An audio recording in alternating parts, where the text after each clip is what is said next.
கொண்டை முடி அலங்கரித்து கொஞ்சம் கிளி கையில் வைத்து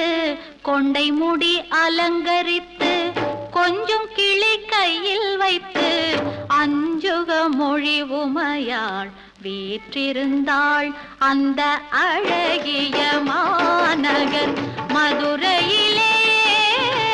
மதுரையிலே மதுரையிலே மதுரையிலே